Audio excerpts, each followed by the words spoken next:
మందులు వేసుకున్నావా?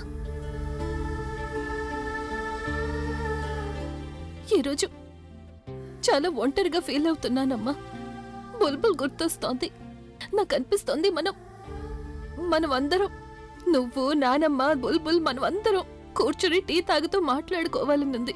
అంతా ఇంతకు ముందులో ఉంటే బావుండు. అమ్మా, నువ్వు త్వరగా కోలుకోమ్మా. నువ్వు నాకు ధైర్యం చెప్పాలి, అండగా నిలబడాలి. అప్పుడు నేను ఒంటరిగా ఫీల్ అవ్వను. నా నిజాయితీనే నాకు ధైర్యంగా మారుతుందని చెప్పమ్మా. నువ్వే నాకు బలం కావాలి. నువ్వు నాకు నేర్పించావు కదమ్మా నిజాయితీ దారిలో వెళ్లాల్సి ఉంటుంది అని. కానీ అక్కడ నాకు గమ్యమే కనిపించడం లేదు. నాకెవ్వరూ తోడుగా లేరు. ఓడిపోవాల్సిన అవసరం లేదు, అంతా సర్దుకుంటుంది అని చెప్పడానికి ఎవ్వరూ లేరనిపిస్తోందమ్మా. ఇప్పుడు నేను అలసిపోయాను. అయినా ఈ బుల్బుల్ ఉందే, తను మనల్ని వదిలేసి అలా ఎలా వెళ్ళిపోయింది అసలు? తను ఒకవేళ ఈ రోజు ఉంది అంటే అప్పుడు తను ఏమైనా చేసుండేది కదమ్మా. దానివల్ల మనం నవ్వుతూ ఉండేవాళ్ళం. నాకు కాస్త ధైర్యం వచ్చిండేది. కానీ లేదు, అందరూ నన్ను వదిలేసి వెళ్ళిపోతున్నారు. ఒక్కొక్కరిగా అందరూ వెళ్ళిపోతున్నారు. అందరూ నన్ను ఇక్కడ ఒంటరిగా వదిలేసి లేదమ్మా. అది నేను అప్పుడప్పుడు ఇలాగే. నువ్వు అసలు ఏమి ఏడవద్దు. నాకు తెలుసమ్మా ఇప్పుడు అసలు ఏదే సరిగ్గా లేదు. కానీ అంత సర్దుకుంటుంది. నువ్వేమి ఏడవద్దు. నువ్వేడిస్తే నేను ఓడిపోతాను. నేను ఇప్పుడే వస్తాను. అరే ఎక్కడికి వెళ్తున్నావు ప్రజ్ఞ? ఆంటీని ఇలాంటి పరిస్థితిలో వదిలేసి నువ్వు బయటికి ఎలా వెళ్ళగలవు? నీకు తెలుసు కదా, అసలే టైం బాగాలేదు. ఒకవేళ ఆంటీ గారికి ఏదైనా జరగరాంది జరిగిందంటే సారీ. ఇప్పుడు ఇంతకంటే చెడు ఇంకేం జరుగుతుందిలే. ఆవిడ నీ కన్నీళ్లు తొడవలేరు. అలాగే నువ్వు ఆవిడికి యునో వాట్, తను వీళ్ళిద్దరు ఎమోషనల్ సీన్ చూసిన తర్వాత నాకు కూడా కళ్ళల్లో నీళ్లు వచ్చంటే నేను ఏడవబోయాను తెలుసా నీకు? అంత మైండ్ బ్లోయింగ్ సీన్ ఇది. బట్ ఆంటీ కొంచెం కన్నీళ్లు మీరు దాచిపెట్టుకోవాలి ప్లీజ్. ఎందుకంటే ఇప్పుడు మీ అమ్మాయి మీకు చాలా పెద్ద న్యూస్ ఒకటి చెప్పబోతోంది. చెప్పే ఆంటీకి నువ్వు ఆంటీ గురించి టెన్షన్ పడద్దు, మేమున్నాం కదా. మేము ఆంటీని చాలా బాగా చూసుకుంటాం. నువ్వు నీ గురించి ఆలోచించుకో, నువ్వు తర్వాత ఏం చేయాలి అని. మీ ఇద్దరి సీన్ చూసిన తర్వాత నాకు ఎంత నచ్చిందో తెలుసా? అది ఎంత నచ్చిందంటే నాకు నా సర్వస్వం నీకు ఇచ్చేయాలనిపించింది. ఐ మీన్ తను హౌ అబౌట్ దిస్? నేను అన్నయ్య ప్రాపర్టీ కోసమే ఉన్నాను, రైట్? నా దృష్టి అన్నయ్య ప్రాపర్టీ మీద ఉంది. నేను నీకు అది ఇవ్వడానికి సిద్ధంగా ఉన్నాను. I give up. అంటే నాకు ఇంకేమొద్దు. ఆ ఎమోషనల్స్ ని ఇంకొకసారి చేసి చూపించు ప్లీజ్. ఏమైంది? కోపం వస్తుందా నీకు? కోపం తెచ్చుకోవద్దు ప్రజ్ఞ. నేను ఈ ఇంటి నుంచి జైలుకి వెళ్ళినప్పటి నుంచి ప్రతిరోజు నేనేం ఆలోచించానో తెలుసా? ప్రతిరోజు ఇదే ఆలోచిస్తూ వచ్చాను, నీ లైఫ్ని నరకంగా ఎలా మార్చాలి అని. ఏదో ఒకటి చేసి నీ జీవితాన్ని అంతం చేయాలనుకున్నాను. బట్ నేను కొంచెం కూడా కష్టపడాల్సిన అవసరం లేదు. అంతా నా స్వీట్ హార్ట్ తను చేసి చూపించేది, అది కూడా ఒంటరిగా. ఇప్పుడు చూసావుగా ఎంత సులభంగా నేను ఓడించేసిందో. నీ గేమ్స్ అన్ని, ప్లాటింగ్స్, ప్లానింగ్స్ అన్నీ, వాటన్నిట్లో తను నిన్ను పూర్తిగా ఓడించేసింది. ఐ మీన్ తను ఇప్పుడు ఫినిష్ లైన్ దాటి ముందుకెళ్ళిపోయింది అంటే నాకేమనిపిస్తుందంటే నువ్వు ఎక్కడో వెనక ఒక మూల దాక్కొని ఏడుస్తూ కనిపిస్తున్నావు. నువ్వేమైనా మాట్లాడాలి అనుకుంటే బయటకొచ్చి మాట్లాడు. అరే బయటికెందుకు? ఈరోజు మనం ఇక్కడే మాట్లాడుకుందాం. అది కూడా ఇప్పుడు అందరికీ తెలిసిపోవాలి, అన్ని నిజాలు చెప్పేయాలి. పైగా ఆంటీకి కూడా మన గురించి నిజం తెలిసిపోయింది. అవునా ఆంటీ? ఆంటీకి తెలుసు మనం ఏం చేస్తున్నామో, మన మోటివ్ ఏంటో అన్నది. మరి ఆంటీకి నీ గురించి కూడా నిజం తెలియాలి కదా ప్రజ్ఞ? నీ గురించి నిజం, నీ ప్రేమ గురించిన నిజం, లేకపోతే నేను ఇంకోలా చెప్పాలా, నీ కుంకుమ గురించి. ప్లీజ్ ఇలా చెయ్యొద్దు. అరే మీ మమ్మీకి అబద్ధం చెప్పకూడదు, నిజమేంటో నేను చెప్తాను విను. తను ప్లీజ్ అమ్మకేవి చెప్పొద్దు. చెప్పాల్సిందే ప్రజ్ఞ, ఆవిడ కూడా నీ ఓటమిలో భాగమే కదా. ఆంటీ అదేంటంటే మీ అమ్మాయికి అలాగే అల్లుడికి మధ్య డివోర్స్ అయిపోయింది. ఇప్పుడు వాళ్ళిద్దరూ భార్య భర్తలు కాదన్నమాట. అవునా ఆంటీ? That's the fact. పైగా మీకు తెలుసా, మీ కూతురికి అల్లుడికి డివోర్స్ ఇంతకు ముందు కాదు, ఇప్పుడైంది. మీరు ప్రతిసారి అల్లుడు గారు అని పిలుస్తూ ఉంటారే, తానే ఈరోజు మోసం చేసి మీ అమ్మాయి దగ్గర సిగ్నేచర్స్ తీసేసుకున్నాడు. బాగుడు ఆపండి మీరిద్దరు. అమ్మ నువ్వు వీళ్ళ మాటలు అసలు నమ్మద్దు, వీళ్ళు అబద్ధాలు చెప్తున్నారు. మీరిద్దరు బయటికి వెళ్ళండి అరే ముందు మమ్మల్ని పూర్తిగా చెప్పనివ్వు. ప్లీజ్. నేను మీ ఇద్దరిని రిక్వెస్ట్ చేస్తున్నాను, మీరు బయటికి వెళ్ళండి ప్లీజ్.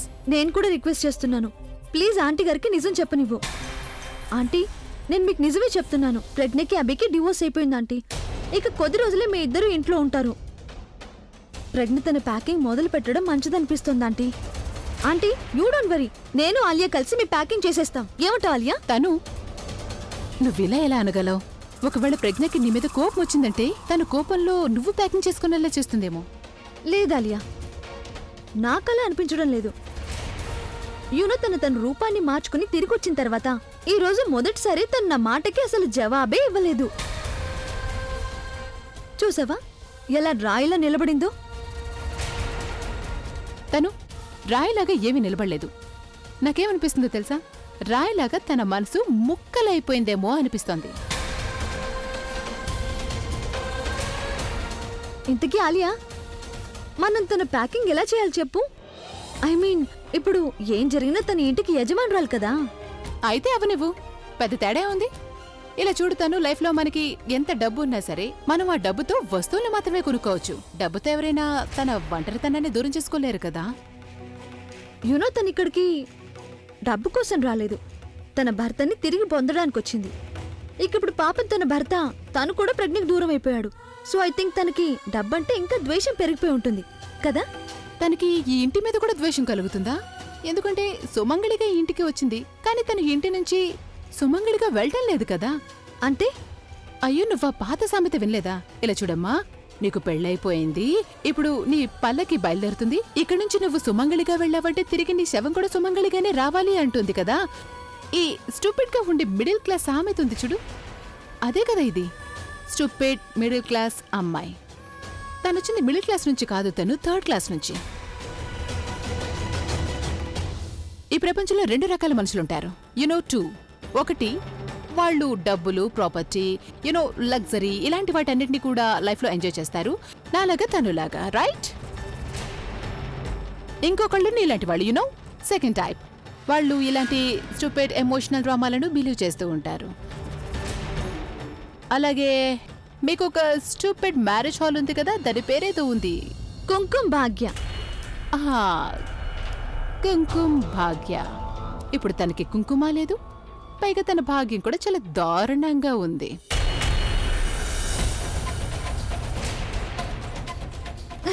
తను లెట్స్ గో, నీ పెళ్లికి ప్లానింగ్ చేద్దాం. తనని తన కర్మకు వదిలేద్దాం. అదేంటంటే ఎంత ఎక్కువ ఏడుస్తారో మనసులో బాధ అంతగా తగ్గుతుంది కదా, రైట్? మాకు చాలా సరదాగా ఉంటుంది. బాయ్.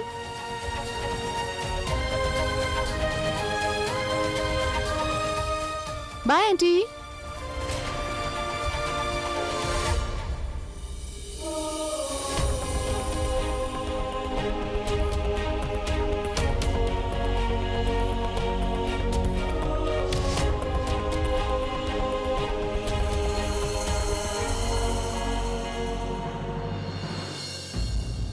నన్ను క్షమించమ్మా, నేను ఓడిపోయాను. అంతా అయిపోయిందమ్మా, నేను ఓడిపోయాను.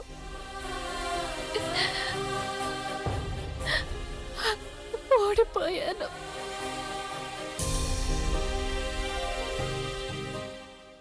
తను నిజంగానే ఏవి అండలేదు, తను ఏమీ రియాక్ట్ అవ్వడం లేదు. అంటే దీన్ని బట్టి తను నీ లైఫ్లో నీ పెళ్లి విషయంలో ఎలాంటి ప్రాబ్లం క్రియేట్ చేయదన్నమాట. ఆయన ఎలా చేస్తూ చెప్పు? ఎవరికోసం వచ్చిందో ఇప్పుడు తను నీవాడైపోయాడు కదా. మరెప్పుడు నీ ఎదుటికి రాబోతున్న కుంకుమ తన కన్నీరెందుకు తుడుస్తుంది ఇప్పుడు?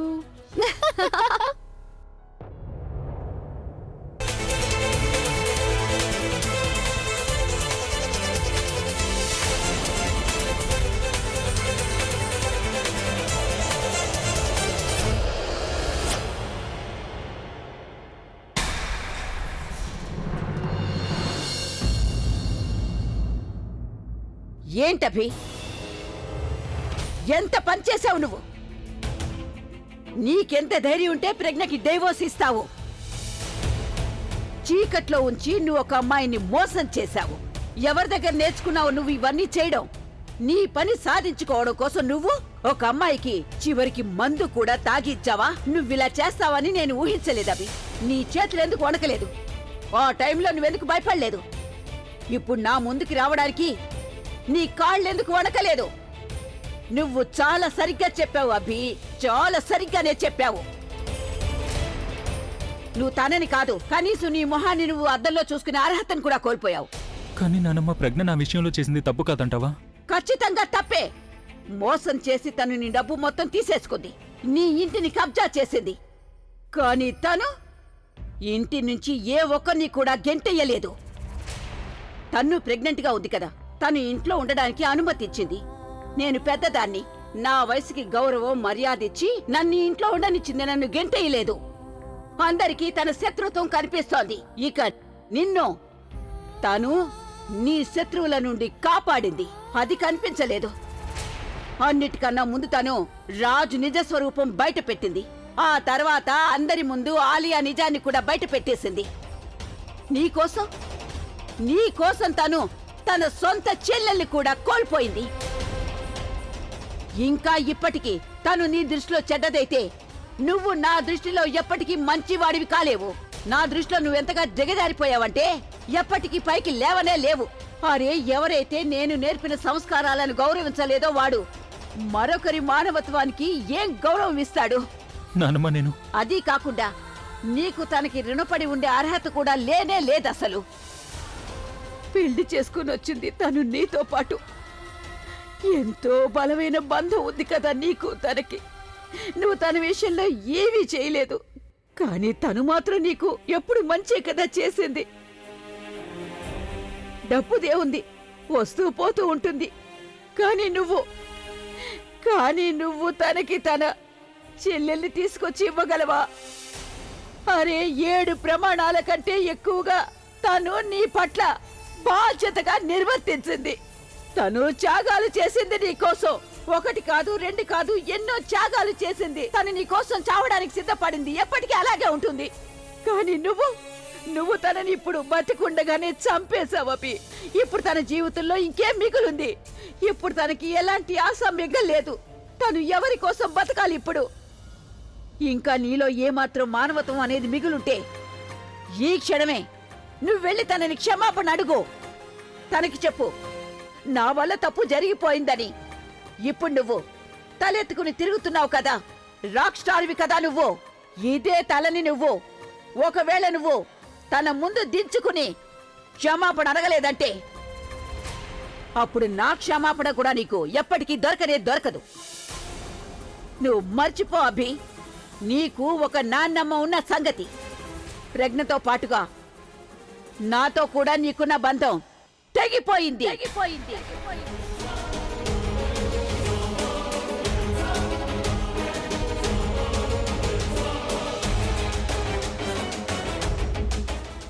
నానమ్మ,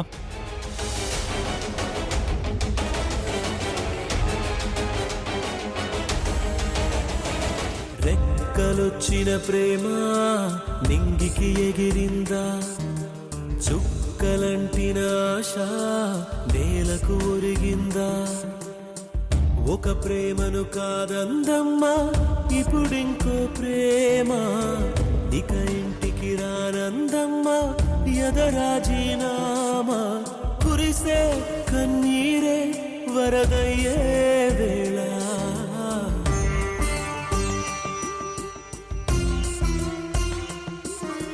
రెక్కలొచ్చిన ప్రేమ నింగికి ఎగిరిందా, చుక్కలంటిన ఆశ నేలకు ఒరిగిందా.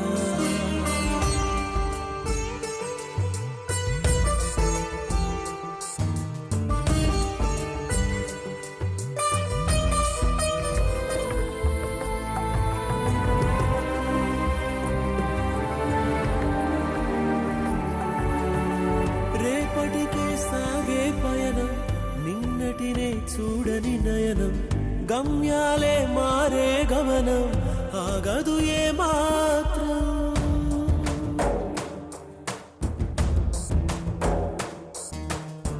బ్రతుకంతా ఈడుంటుందా, చివరంతా తోడుంటుందా.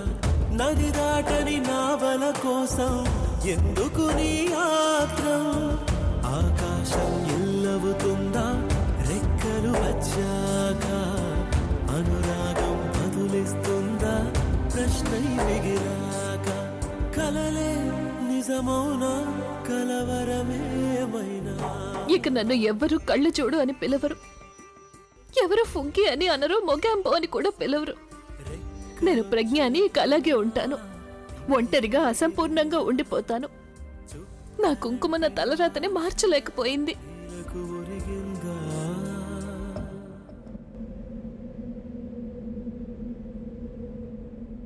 నువ్వెందుకు ఏడుస్తున్నావు? లేదు, కళ్ళల్లోంచి ఊరికే నీళ్ళొస్తున్నాయి. కళ్ళల్లో ఏమైనా పడిందా ఏంటి? కళ్ళల్లో ఉన్నది ఎక్కడో పడిపోయింది. పువ్వులనే పెంచే మాలి ఉళ్ళల్లో వెతకడు జాలి తిరిగిందా నిన్నటి గాలి మనసైనా మాయం ఏనాడో రాశాడమ్మా తలరాతే బ్రహ్మ ఆ రాతను చదివావేమో అయ్యాకే అమ్మ బ్రతుకే నవలైనా కథలింకేమైనా నేను తన్ని క్షమాపణ అడగడానికి వచ్చాను, కానీ తను కళ్ళజోడు ఎందుకు పెట్టుకుంది? ఇన్ని రోజుల ద్వేషంలో నా మనసులో ఏదో ఒక మూల ఈ ఆశ ఉంటూ ఉండేది, నువ్వే నా ఫుగ్గి అయ్యుంటే బాగుండేదని. కానీ ఇప్పుడు తనతో బంధం తెంచుకున్నాక తను ఫుగ్గీలా నా ముందుకొచ్చింది. ఏమైనా చెప్పాలా? లేదు. మరైతే ఇక్కడికి ఎందుకు వచ్చారు? వెళ్ళండి, తనతో పాటు మీ జీవితాన్ని ప్లాన్ చేసుకోండి. నాతో టైం ఎందుకు వేస్ట్ చేసుకుంటారు? నాన్నమ్మ సరిగ్గానే చెప్పింది. నాకంటే సిగ్గులేని దిగజారిన వ్యక్తి ఇంకెవరూ ఉండరేమో. ఫుగ్గిని పొందడం కోసం నేను ఫుగ్గినే శాశ్వతంగా కోల్పోయాను. ఇప్పుడు నేను తనకి మొత్తం అంతా చెప్పేయాల్సిందే. అంతా. నాతో పనిలేదంటే నేను వెళ్తాను.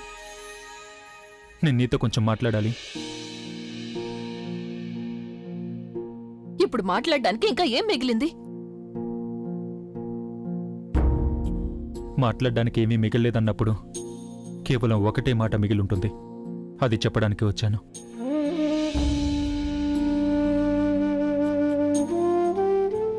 చెప్పండి. ముందు నువ్వు నీ కళ్ళజోడు తీసి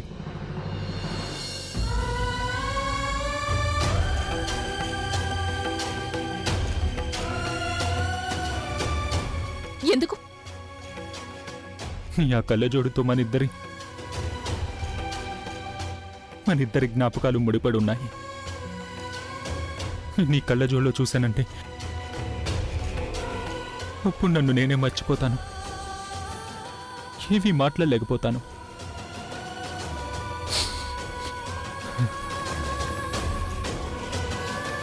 ప్లీజ్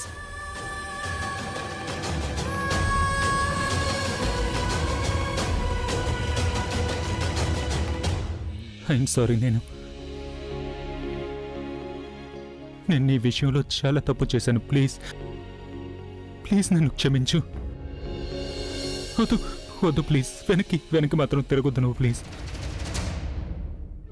వెనక్కి తిరగొద్దు. నీ కళ్ళలోకి చూసే ధైర్యం అస్సలు లేదు నాకు. నిన్ను చూశానంటే ఏమీ మాట్లాడే ధైర్యం ఉండదు ఇక నాకు. నేను నా లైఫ్లో అన్నింటికంటే పెద్ద తప్పు చేశాను. అందుకే నేను నా లైఫ్లో అన్నింటికంటే పెద్ద శిక్షను అనుభవిస్తున్నాను. నిన్న రాత్రి నువ్వు మత్తులో ఉన్నావు. అవును, మందు నువ్వే తాగావు. కానీ ఈ విషయంలో నేను గిల్టీగా ఫీల్ అవుతున్నాను. నువ్వు మత్తులో ఉన్నప్పుడు నేను అవకాశం తీసుకున్నాను. మోసం చేసి నేను మన డివోర్స్ పేపర్స్ మీద నీ సంతకాలు తీసుకున్నాను. ఇప్పుడు ఆ లాయర్ డివోర్స్ పేపర్స్ని తీసుకుని కోర్టుకు వెళ్ళాడు. కోర్టు నుంచి ఎప్పుడైనా ఆర్డర్ రావచ్చు. ఆ తర్వాత మనం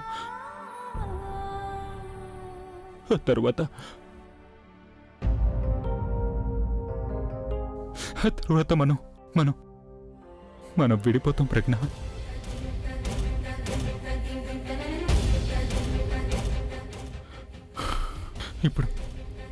ఇప్పుడు నువ్వు ఇటు తిరగొచ్చు.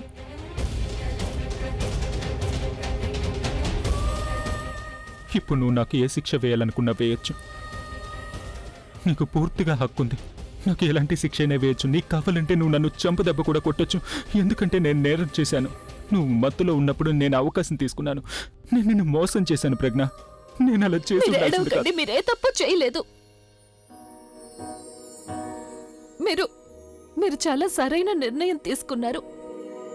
మీరు మీరు మీ బాధ్యతని నిర్వర్తిస్తున్నారు. తమ ఫీలింగ్స్ ని ఇగ్నోర్ చేసి అందరూ తమ బాధ్యతల్ని నిర్వర్తించలేరు. కానీ మీరైతే నాకు మొత్తం చెప్పేశారు, నిజం పూర్తిగా చెప్పేశారు. నాకు మీరిప్పుడు నిరూపించారు.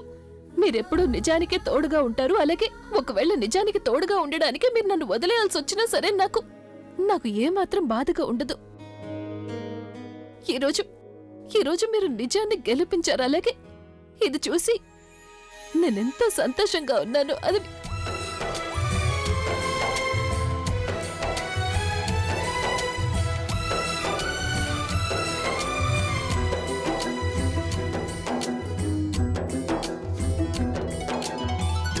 రక్తాన్ని చిన్న